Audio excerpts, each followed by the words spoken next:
পঞ্চম শ্রেণীর গণিত বইয়ের আজকের ভিডিওতে দ্বিতীয় অধ্যায়ে 27 পৃষ্ঠা নিয়ে আলোচনা করব। তো এখানে ঐকিক নিয়মের আরও কিছু ম্যাথ আছে। তো প্রথমে 4 নম্বর যে ম্যাথটা আছে, একটি কুয়া খুঁড়তে 8 জন ব্যক্তির 2 দিন সময় লাগে। 8 জন ব্যক্তির সময় লাগে কয়দিন? 2 দিন। তাহলে 2 জন ব্যক্তি ওই কুয়া খুঁড়তে কত দিন লাগবে? তো এটা আমরা ঐকিক নিয়মের মাধ্যমে করব। তো এখানে খেয়াল করতে হবে যে আমাকে কি বের করতে বলছে। এখানে দেখো এই কত দিন লাগবে, এই দিন সংখ্যা বের করতে বলছে, তার মানে দিন সংখ্যা ডান দিকে থাকবে। তো এখন এইখানে যেটা আছে যে 8 জন ব্যক্তির 2 দিন সময় লাগে, তো দিন তো ডান পাশেই আছে, তাহলে এই লাইনটাই আমি লিখব যে একটি কুয়া খুঁড়তে 8 জন ব্যক্তির লাগে 2 দিন। তো 8 জন ব্যক্তির যদি 2 দিন লাগে, সুতরাং একটি কুয়া খুঁড়তে একজন, এই 8-এর পরিবর্তে এখন আমি ঐকিক নিয়ম যেহেতু 1-এর মান বের করব, তাহলে একজন ব্যক্তির সময় লাগবে কম না বেশি? তো এটা একটু খেয়াল করো বা বুঝো যে 8 জন ব্যক্তি যে কাজটা 2 দিনে করতে পারে, কারণ 8 জনের কাজ যদি একজনে করতে চায় তাহলে তার সময় কি অবশ্যই বেশি লাগবে, কারণ 8 জনে যে কাজটা করে একজনে করতে চাইলে তার জন্য অনেক চাপ হবে বা অনেক সময় লাগবে। তো এই কারণে তার বেশি সময় লাগবে, বিধায় হচ্ছে গুণ। বেশি মানেই হচ্ছে গুণ আর কম মানে ভাগ। তো যেহেতু একজনের সে বেশি সময় লাগবে, তার মানে গুণ করব, এই 2কে গুণ করব 8 দিয়ে, বা 8 গুণ 2 এটা লিখলাম। তার এইখানে যে 2টা টান বা 2টা কমা দেয়া, এটা মানে হচ্ছে উপরের লেখাটা এখানে হবে বারবার। কিন্তু ঐকিক নিয়মের ম্যাথের ক্ষেত্রে আমি এইভাবেই, বইয়েও দেখানো আছে বা আমিও লিখে করলেও এইভাবেই দিয়ে যাচ্ছি। তো সুতরাং একটি কুয়া খুঁড়তে কয়জন, এই যে 2 জন ব্যক্তির খুঁড়তে কত দিন লাগবে, সুতরাং একটি কুয়া খুঁড়তে 2 জন ব্যক্তির সময় লাগবে। দেখো একজন ব্যক্তির যে সময় লাগে, এই যে এই 8 গুণ 2 এই যে সময় লাগে, এটা হচ্ছে একজন ব্যক্তির। তো একজন ব্যক্তির যে সময় লাগবে, 2 জন ব্যক্তি যদি ওই কাজটা করে তাহলে আবার সময় কি বেশি না কম লাগবে? একজনের কাজ যদি 2 জনে করে তাহলে আবার সময় কিন্তু তার কম লাগবে। আর কম মানেই হচ্ছে ভাগ, কম মানেই ভাগ। এই কারণে দেখো এই যে ভাগ দিয়ে একটা খালি ঘর দেওয়া আছে, তার মানে খালি ঘর হবে এই যে এই মানটা, এই 2 হবে খালি করে। তো এখন দেখো এই পাশাপাশি গুণ আছে ভাগ আছে, তো এরকম গুণ ভাগ যদি থাকে সেই ক্ষেত্রে প্রথমে যেটা থাকে সেটার কাজ আগে করতে হয়। তার মানে গুণ প্রথমে আছে, গুণের কাজ আগে করবো। 8 আর 2 গুণ করলে এখানে পাবো কত? 16। আর ভাগ আছে কত? 2। তো 16কে যদি আমরা 2 দিয়ে ভাগ করি পাবো কত? 8। তার মানে 8 দিন সময় লাগবে। এটাই হচ্ছে উত্তর। তো এরপরে দেখো 5 নম্বর ম্যাথ, যে রফিকদের বাড়িতে যে পরিমাণ চাল রয়েছে তা দিয়ে পরিবারের 6 জনের 24 দিন চলে।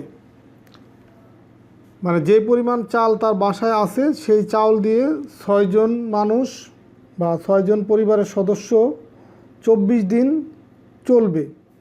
যদি তাদের পরিবারের সদস্য সংখ্যা 3 জন হয়, মানে 6 জনের জায়গায় যদি 3 জন হয়ে যায় পরিবারের সদস্য সংখ্যা, তখন ওই পরিমাণ চাল দিয়ে তাদের কত দিন চলবে?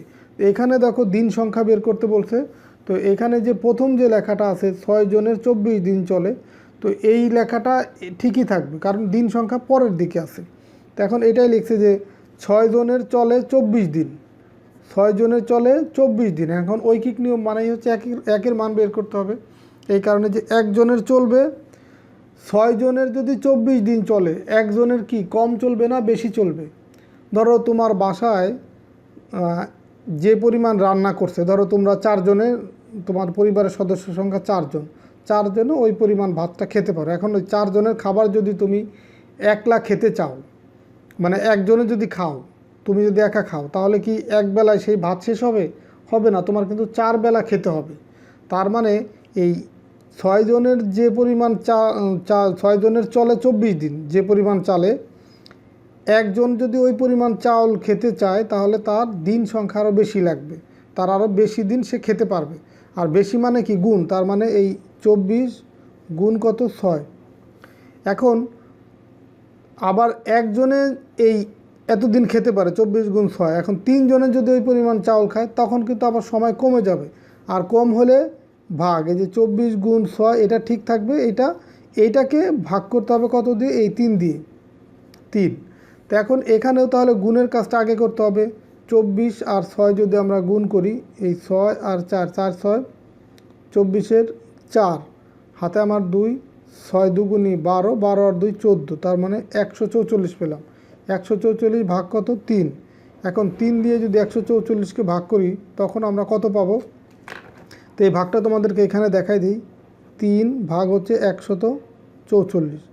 তো একের ভিতরে তো যায় না, তাহলে 14কে যদি ভাগ করি 3 দিয়ে, তো 3 14-র ভিতরে যাবে হচ্ছে 4 বার, 3 4 12, বিয়োগ করলে থাকবে 2, 2 আছে কত হলে 4 হবে 2, আর এই 4টা এখানে নামাইলাম 24। এখন 3 24-এর ভিতরে যাবে 3 8 24, মানে 8 বার মিলে গেল, 3 8 24 0। তার মানে এইখানে 144কে যদি আমরা 3 দিয়ে ভাগ করি এখানে পাবো কত? 48। তাহলে তাদের 48 দিন যাবে যদি পরিবারের সদস্য সংখ্যা 3 জন হয়। তো এরপরে দেখো 2 নম্বর যে আরেকটা ম্যাথ আছে, রিয়া দোকান থেকে 24টি পেন্সিল 288 টাকায় ক্রয় করলো। 24টি পেন্সিল 288 টাকায় ক্রয় করলো। এখন 36টি পেন্সিল কিনলে তার কত টাকা লাগবে? তো এখানে দেখো টাকার পরিমাণ বের করতে বলছে। টাকা এখানে কিন্তু শেষের দিকে আছে, ডান পাশেই আছে। তার মানে এটা আমি এখানে সমাধান করে দিচ্ছি।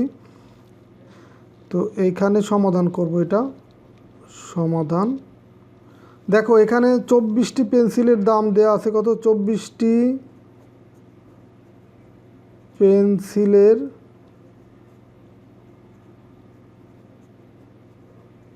দাম সমান কত? 288 এত টাকা। এটা হচ্ছে 24টি পেন্সিলের দাম। এখন যেহেতু 36টি পেন্সিলের দাম আমাকে বের করতে হবে, তাহলে ঐকিক নিয়ম করব। সুতরাং 24টি থেকে একটি পেন্সিলের দাম তাহলে কত হবে? 24টির দাম যদি 288 টাকা হয় তাহলে একটির দাম কম হবে। কম মানে কি? ভাগ 288 ভাগ হচ্ছে 24, এত টাকা। এখন একের যে মান পাইছি, এখন 36টি পেন্সিল যদি আমি কিনি তাহলে 36টি পেন্সিলের দাম কত হবে? 36টি পেন্সিলের দাম, একটার যে দাম, এই 288কে 24 দিয়ে ভাগ করলে যা পাবো সেটা একটার দাম। তো একটার দাম যা হবে 36টি পেন্সিলের দাম তার 36 গুণ বেশি হবে। তার মানে 288 ভাগ হচ্ছে 24, এটাকে গুণ করব 36 দিয়ে। তো এখন এটা ক্যালকুলেশন করলে যা পাবো সেটাই হচ্ছে উত্তর। দেখো 288কে যদি আমরা এই 24 দিয়ে ভাগ করি তখন এখানে পাবো হচ্ছে 12। তোমরা প্রয়োজনে ভাগটা বাসায় করে দেখবা। আর তোমরা আর পরীক্ষায় যদি এই টাইপের ম্যাথ আসে তখন কিন্তু রাত তোমাকে দেখাই দিতে হবে। তো এখানে ভাগ আর গুণের ভিতরে ভাগের কাজটা আগে করতে হবে, যেহেতু এটা প্রথম আছে। তো 288কে 24 দিয়ে ভাগ করলে পাবো 12, গুণ হচ্ছে 36। এখন এই 36 আর 12 এটা যদি আমরা গুণ করি তাহলে পাবো হচ্ছে 432। তাহলে 36টি পেন্সিলের দাম হবে কত? 432 টাকা। আর এটাই হবে উত্তর।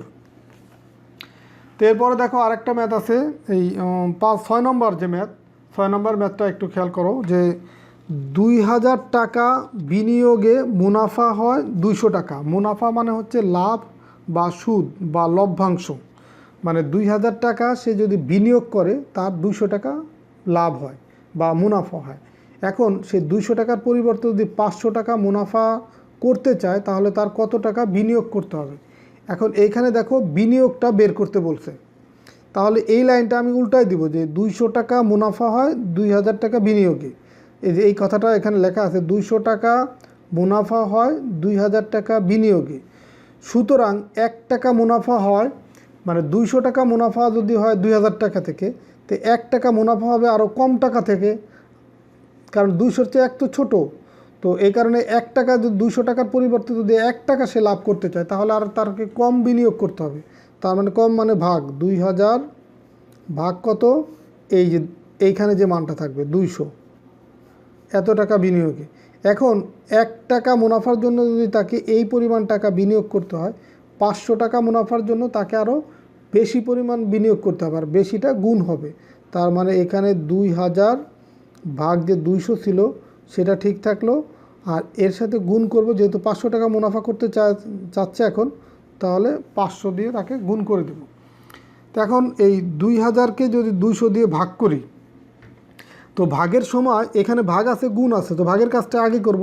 ভাগের সময় যদি সংখ্যার ডান দিকে শূন্য থাকে তো সেই শূন্যর সাথে এই ভাজ্য আর ভাজকের শূন্যর সাথে কাটাকাটি করা যায়। তার মানে এখানে এই যে প্রথম এই এককের শূন্য আর এইখানে এককের শূন্য কাটাকাটি করা যায়, দশকের শূন্য আর দশকের শূন্য কাটাকাটি করা যায়। তো শূন্য তো আর নাই, তাহলে এখন আছে কত? 2। 2 দিয়ে যদি আমরা 20কে ভাগ করি তাহলে কত পাবো? 10। গুণ আছে কত? এই 500। তাহলে ভাগের কাজ শেষ হয়ে গেল। এখন 500কে যদি 10 দিয়ে গুণ করি, এখান থেকে শূন্য বাদ দিব, এখান থেকে 2টা শূন্য বাদ দিব, এখানে থাকে 5, এখানে 1। তো 5 আর 1 গুণ করলে কত হবে? 5। আর বাদ দেওয়া শূন্য এখানে 2টা, আর এখানে একটা, এখানে 2টা, 3টা শূন্য বাদ দিছি, সেই 3টা শূন্য এখন বসাই দিলাম। তার মানে 5,000 টাকা বিনিয়োগ করলে তার 500 টাকা মুনাফা হবে। তো এখানে উত্তর হবে 5,000 টাকা বিনিয়োগ করতে হবে, এটাই হবে উত্তর। তো আশা করি 26 পৃষ্ঠার যে ম্যাথগুলো ছিল ঐকিক নিয়মের, এগুলো তোমরা বুঝতে পারছো। তো আমরা পরের ভিডিওতে এই 28 নম্বর পৃষ্ঠা নিয়ে আলোচনা করব। তো ঠিক আছে, সবাই ভালো থাকো, সুস্থ থাকো, আল্লাহ হাফেজ।